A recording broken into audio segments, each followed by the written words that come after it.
ભારતમાં ખેતી એક જોખમી વ્યવસાય છે. હવામાન, બજારની વધઘટ અને વધતા ખર્ચને કારણે ખેડૂતો ઘણીવાર દબાણમાં રહે છે. આવા સમયમાં પ્રધાનમંત્રી કિસાન સન્માન નિધિ યોજના ખૂબ જ જરૂરી રાહત પૂરી પાડે છે. આ યોજના હેઠળ ખેડૂતોને સરકાર તરફથી વાર્ષિક 6,000 રૂપિયા 3 હપ્તામાં મળે છે, જે સીધા તેમના બેંક ખાતામાં જમા થાય છે. અત્યાર સુધીમાં 21 હપ્તા ચૂકવવામાં આવ્યા છે અને ખેડૂતો 22મા હપ્તાની રાહ જોઈ રહ્યા છે. તો મિત્રો, 22મો હપ્તો ક્યારે આવશે તે આપણે આ વિડીયોની અંદર વાત કરીશું. તો આ વિડીયોને અંત સુધી જોઈ લો, એટલે તમને ખબર પડશે કે 22મો હપ્તો ક્યારે આવશે અને કોને કોને આ 22મા હપ્તાનો લાભ મળશે. સામાન્ય રીતે આગામી હપ્તો દર 4 મહિને મોકલવામાં આવે છે. 21મો હપ્તો નવેમ્બરમાં જાહેર કરવામાં આવ્યો હતો. તેથી હવે એવી અટકળો ચાલી રહી છે કે 22મો હપ્તો ફેબ્રુઆરીમાં જાહેર કરવામાં આવશે. જો કે હજુ સુધી સત્તાવાર તારીખ જાહેર કરવામાં આવી નથી. હપ્તો જાહેર થાય તે પહેલાં ખેડૂતોએ કેટલાક જરૂરી કાર્યો પૂર્ણ કરવા જરૂરી છે, નહીં તો હપ્તાની ચૂકવણીમાં અટકી શકે છે. સરકારે છેતરપિંડી અટકાવવા માટે ઈ-કેવાયસી ફરજિયાત છે. જો તમારું ઈ-કેવાયસી અપડેટ ન થાય તો યોજનાનો આગામી હપ્તો રોકી શકાય છે. ખેડૂતો pmkisan.gov.in પર પોતાનું ઈ-કેવાયસી જાતે પૂર્ણ કરી શકે છે અથવા નજીકના CSCની મદદ લઈ શકે છે.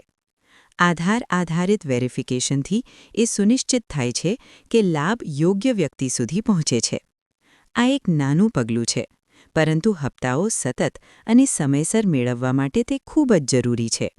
પીએમ કિસાન યોજનાનો લાભ ફક્ત એવા ખેડૂતોને જ આપવામાં આવે છે જેમના નામે ખેતીની જમીન નોંધાયેલી છે. આ માટે જમીન ચકાસણી ફરજિયાત છે. આ પ્રક્રિયા દરમિયાન જમીનની માહિતી સચોટ છે તેની ખાતરી કરવા માટે રેકોર્ડમાં જે માહિતી સાચી છે કે નહીં. ક્યારેક જૂના ડોક્યુમેન્ટના કારણે સમસ્યા ઊભી થાય છે.